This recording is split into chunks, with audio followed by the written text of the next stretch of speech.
7 p.m. ladies and gentlemen, good evening and thank you very much for joining us on this week's edition. That is the start of Viewpoint on DBS TV. We are live into the studios of Douala.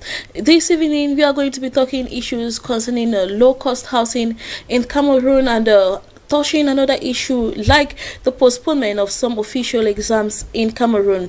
With us here in the studio, we are having Kimbang Vitalis. He is a civil society activist, and of course, not new to you, we have Mange Finashu. So just stay tuned while we receive them. Good evening to you, Kimbang, and thank you very much for honoring our invitation again. Good evening, Marisa. Good evening, televiewers. It's my pleasure to be here again. Thank you very much. All right, our pleasure too. Mange Finashu, so happy week start and welcome. Good evening, Vanessa, and happy week start to you. And good evening to our viewers in the house. We are happy to be amongst you again. God willing, stay put for, let us take the first part of the show.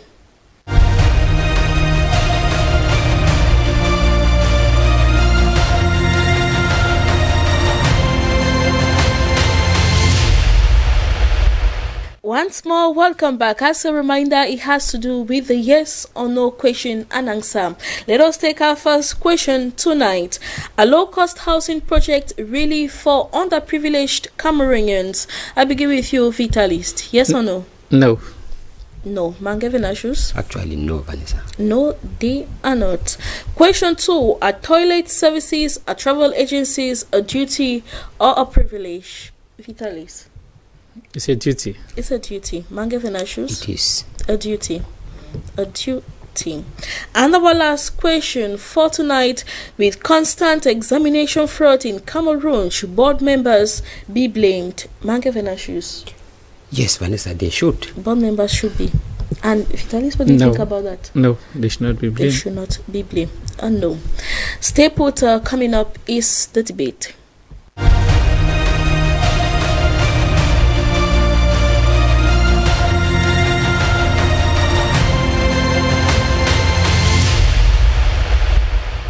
In our first question, as a reminder, a low-cost housing project really for underprivileged Cameroonians. Vitalis, I begin with you in today's edition. You don't think that they are for the underprivileged Cameroonians? We know that low-cost housing, since 2010 when the president launched the project, at least we've had so many low-cost housing in urban city, Yaoundé, Douala, Betua, and other regions, but you think that is not for the underprivileged, meanwhile it was meant for them? Yes, Vanessa, I will start when we talk about low-cost housing in Cameroon. It's just a name because I've been in so many of those places, like in Bonamusadi and the rest of those places where those low-cost houses are constructed. But I bet you when you go there, it is extremely very, very difficult to find poor people occupying the space. Because first of all, to have a room or an apartment in that place, you must be well connected before they can allocate you an apartment there. And even when you have an apartment there, the amount of money that you are asked to pay, no poor person can pay it. We all know where poor people live here in Douala. So when you talk about those houses, it's as if just a name, because there is no way you will go to those places and you will find the underprivileged in those places. Those who are there are those who are working in government, civil servants, and those who are working even in big companies in Douala here. And when you go there, it is like it's a very big business, because what I learned, because I have tried to find out from those who have lived in those houses, what I learned is that once you are leaving the house, the apartment, you get a friend or you get another colleague who can then pay you to enter the place. Because for example now, yes, the rents there are extremely cheap, like I learned, that you can have an apartment there for 35,000. But once you are leaving the apartment, you can contact another rich person who can give you, let's say, 1.5 million or 2 million and occupy that space, which it's extremely difficult for a poor person at least to have that amount. So when we talk about low cost housing, it's just an irony, and many of the poor people they suffer a lot when it comes to constructing those houses. like what we have in Granga, Bonaberi, where residents have been told that their houses will be demolished and low-cost housing constructed. I bet you when those houses will be constructed, I don't think that those who are living in Granga area, they will have the privilege to live in those areas, because those who will come to occupy those houses are those who are well-to-do. As I earlier said, we know that most of the poor people here, they live in Marikach, and they live in very deplorable conditions. Shanty areas. Mm-hmm. And when you go there, you look at the standard of living there, you look at the number of cars that are parked in that area, you discover that those houses are not meant for the poor. Because if those houses are meant for the poor, you go there, most of the houses, those who have entered there, they are installed climatizer there, that's air condition there.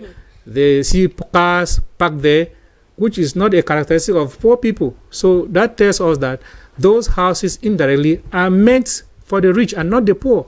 Meant for the rich and not the poor. Thank you very much for your viewpoint, Kimbang Vitalis. Mangevena shows, we know that when this project was launched, at least it were being told that it will amount to 19,000 to 22,000 francs as rent. But from his viewpoint, we see that it is not the case, and you are supporting the fact that it is not meant for the underprivileged. Yes, Vanessa, because when we talk of this issue of underprivileged Cameroonians, I ask a question: who is an underprivileged in Cameroon? Because when what Mr. Kimbang is saying is it suffices just to pass as beside these buildings. You look at those who sit there, you call them underprivileged. Underprivileged people. In the evening, you see them very well relaxing. You tell them that they are underprivileged. We know who underprivileged people are in Cameroon.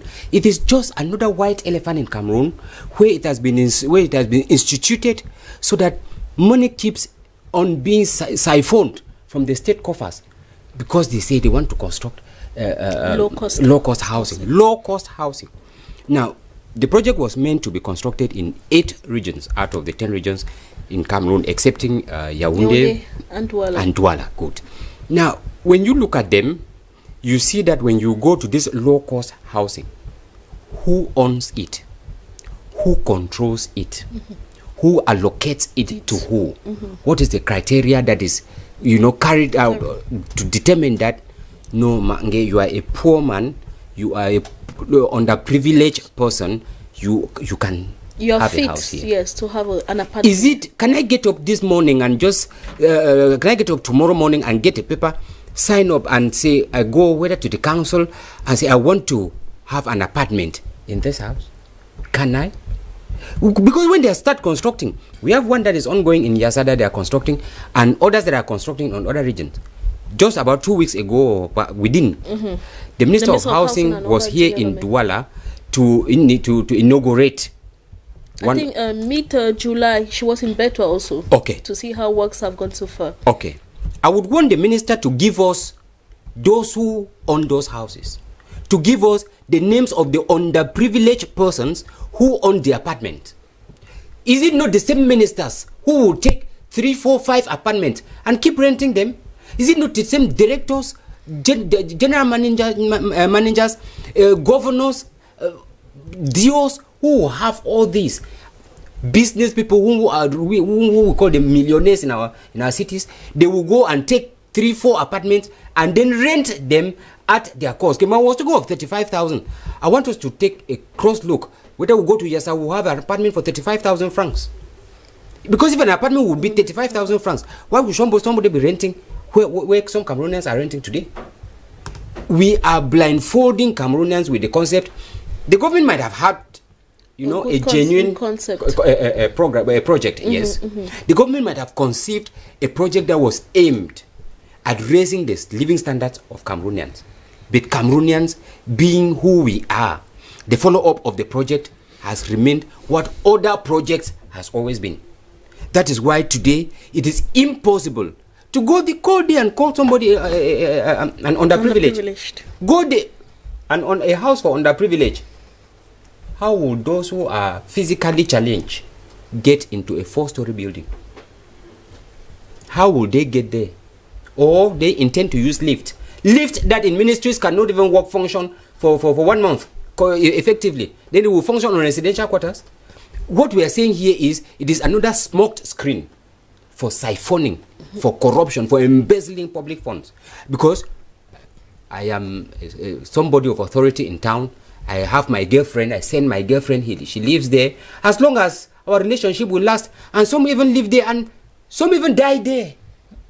And they call it for. And we've had cases like Kim Bang said, where if I'm leaving that apartment, I could contact a relative or a friend to pay me another amount of money to get into the apartment. Because the friend knows that he cannot have that apartment for that amount outside. It's true. That is why he has to pay that amount. So what is happening in this country is we need to do what we call the checks and balances. What was happening with the previous administration in this country was you went out for a mission, and another mission had to come out behind you to follow out what you are doing. It is not just sending somebody out on a mission. He would be the one to go sign out and verify his mission, confirm it, and come and deposit it to you. Yeah, the thing is that this is Mange, you know that Africans remain what they are.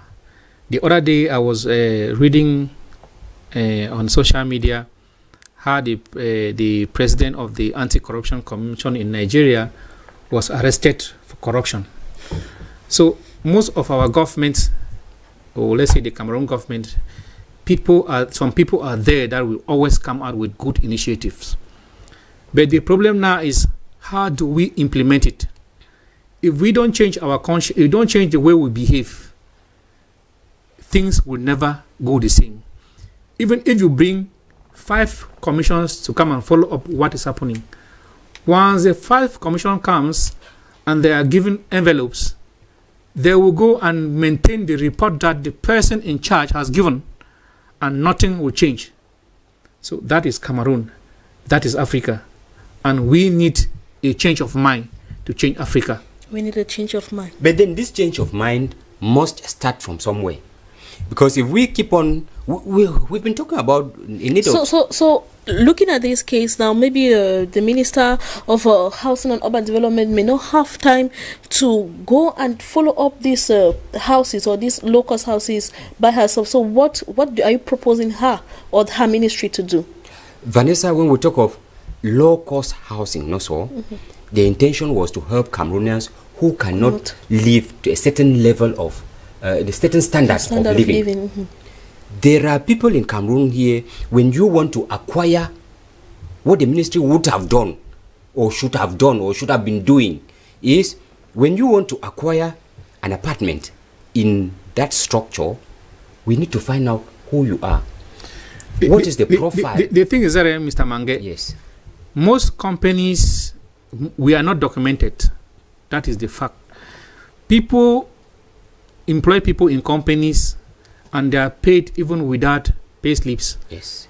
There is no way you can verify whether somebody is a worker or not. That is where most of the problem comes from.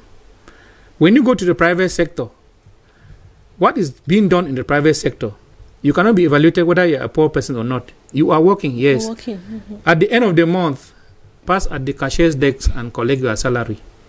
There is nothing to show that you have collected salary or not. So if we have a system where everything is documented, where you are able to know that this person or that person works here and this is the amount of money that he is being paid, so that we can be able to classify those who are underprivileged and those who are privileged, then such houses can be beneficial to the underprivileged. Because when you look at, even when these mattresses were shared to those who ran away from the Northwest and Southwest, when it was being shared in Bonaberi, many people collected those things who were not even from the Northwest or Southwest region, because we are unable to document those who have escaped and are here as internally displaced. So that is a general problem in Africa, Cameroon inclusive, because we are, if you tell Cameroon government that how many Cameroonians are working, they can never give you those statistics, because many of the companies, they don't give the right statistics to the government. Many of the workers who are working in the private sector, government does not know how much they are being paid. And many of those people, they don't even pay CMPS to their workers. So it is extremely very difficult to know who is underprivileged and who is not who is not. So that is a problem with Africa, Cameroon inclusive. All right. And that is why a Cameroon minister will tell us that a Cameroonian can survive with 28,000 francs in Cameroon. I don't know what you probably that will be another topic of discussion, gentlemen. Yes, let us take our second question for tonight. Are toilet services at travel agencies a duty or privileged? Mangavenashus, you said it's a duty. We came up with this question in regards to what happened last week, and we are looking at the agencies now, not looking at who is at fault or not, where a gendarme was killed. We are looking whether is it the right for the agency to provide toilets for their clients. Is it a duty or it is a privilege for their clients to have access to the toilet? Vanessa, when I followed that incident, I liken it to benches. Is it a duty for these travel agencies? It should not only end with travel agencies, it should extend to other businesses. Is it a duty for them to provide benches or seats for their clients, customers? Or it is a privilege, I look at you, if you look good, I give you a chair or I give you a seat? I don't think that it's not a question of begging. If we had a system where immediately I come and I pay my ticket and I take off, we don't need them. Well, we don't need a bench.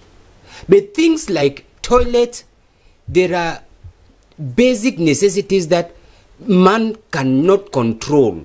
You cannot predict, except those who are not human beings. You cannot predict that. You cannot predict nature's call. That is exactly. You cannot predict that from here it will be at 2 o'clock or 5 o'clock. Anywhere where you are, it can come on. And so, in a travel agency, it is an obligation.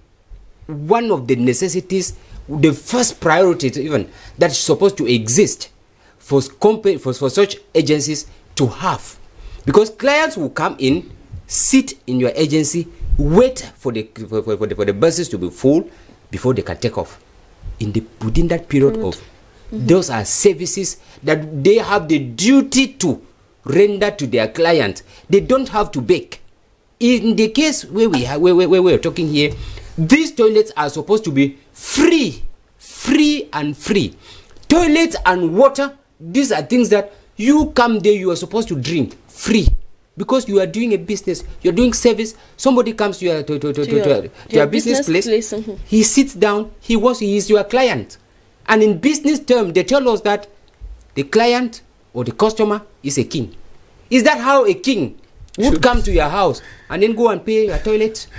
So that's why I say that it is not a privilege, it is a duty for them to provide such. All right. From your point of view, I get that you are for the fact that the toilet should be free. It should be and be free. So how will it be maintained? Because a lot of it is part of it. When you do, how would it be maintained? How would the tires of the cars be maintained? How would the benches they are sitting on be maintained? It is just one of those services that an obligation. Yes, that they have to. They don't. If there is anything, once it is there, Vanessa, when we were growing, we had these services. They used to call it sanitary services. They used to visit compound every month. They move around the quarters. Even from the in council. most boarding schools, they have a sanitary prefect. Correct. They used to visit our toilet. If they come to our compound and your toilet is dirty, in the village we were talking of pit toilet, not this water system that we have. The pit toilet is not well constructed, at times shaded with palm front. Mr. Kamang understands what I'm saying. Shaded with palm front. Then, if they were not well shaded, if they were not well ventilated in such a way that the scent does not even get to the compound, there is a tax that the father pays to the council. That is what should happen in our agencies. If you don't take care of them, you are neglecting your agencies. Your clients. You are abusing them. So I think it is an obligation, and they need to do it without, they're not begging them. It is a duty, it is a necessity. Kimbang, your viewpoint.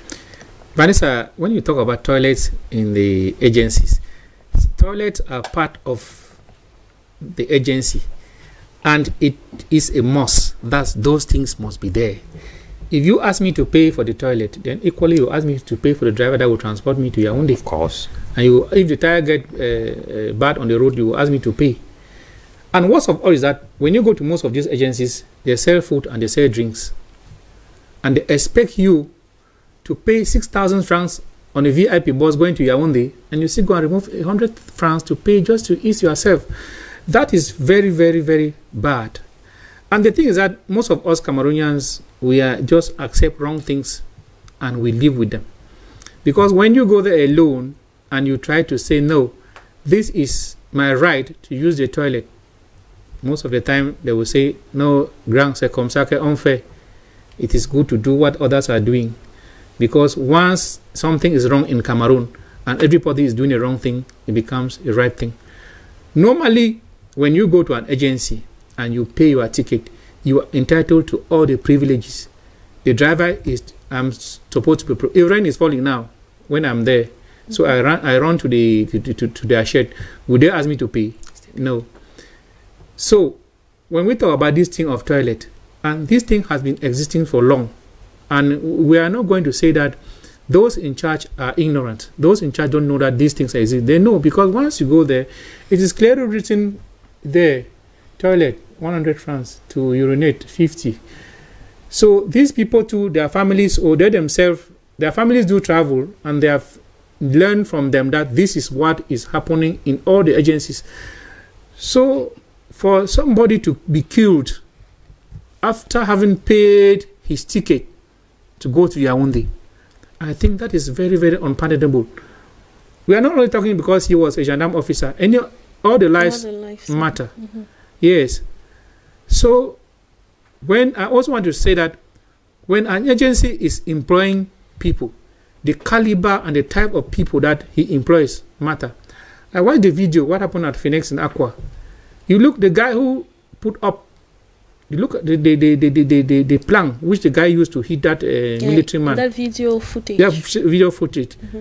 Nobody could survive that type of shot. Yes. Meaning that that guy, if it is somebody who is educated, he will act with his conscience.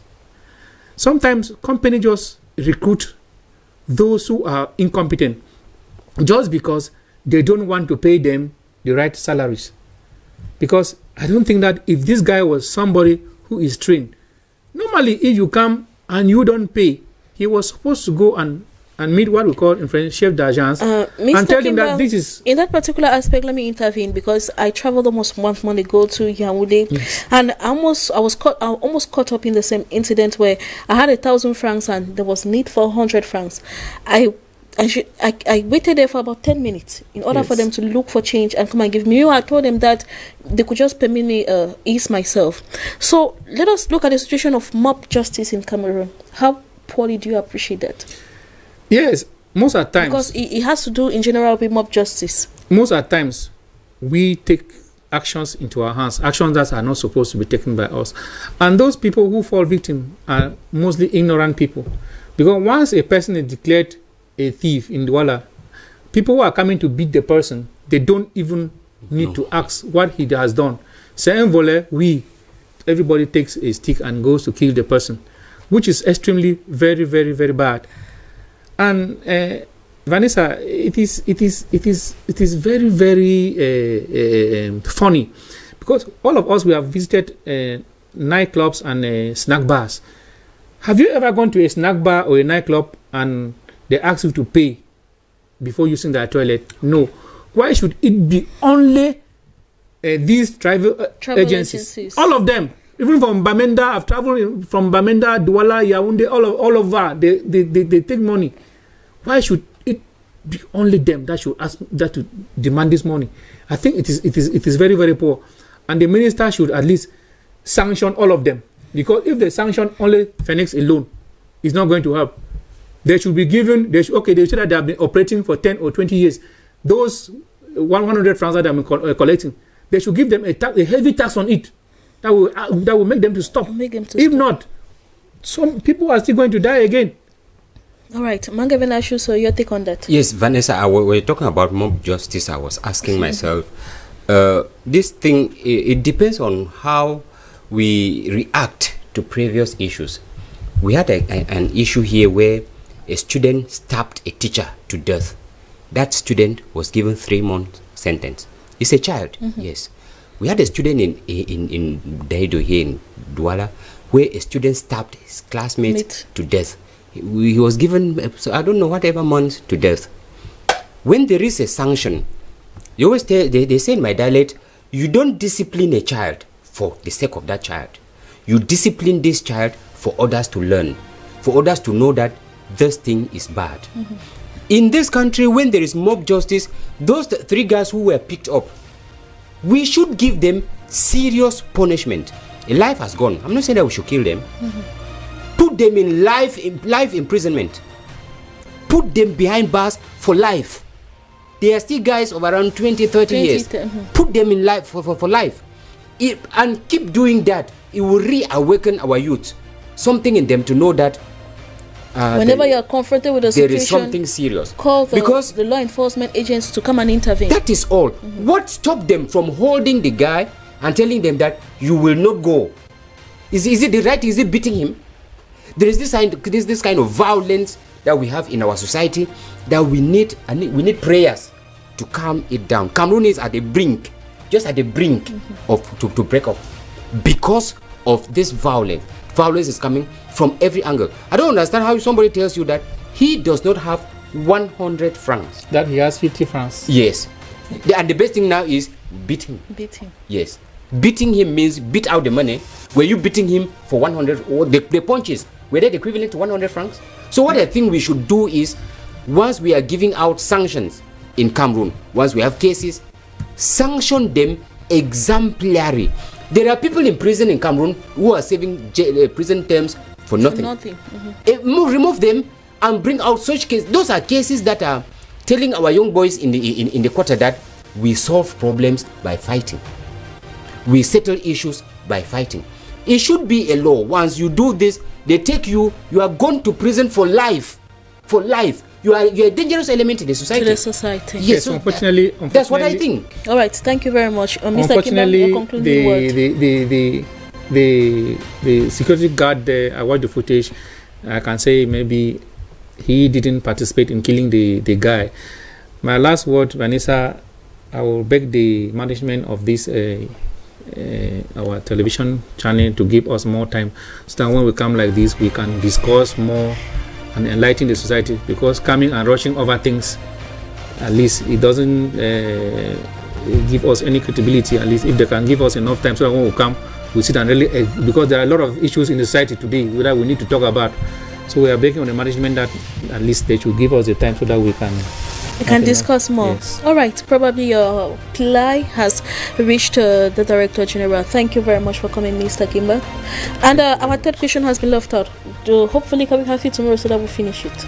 Unfortunately, I'm traveling today. All right, you have so probably we'll have to get another guest. Mange Venashu, so I hope to see you tomorrow again. I will be there. And ladies and gentlemen, thank you very much for your kind, keen attention. You as the youth, us as the youth, we are here to educate you and to inform you. So use it as an opportunity to build a better society wherever you may find yourself. Do have a blessed night in the company of programs on DBS Television. See you tomorrow.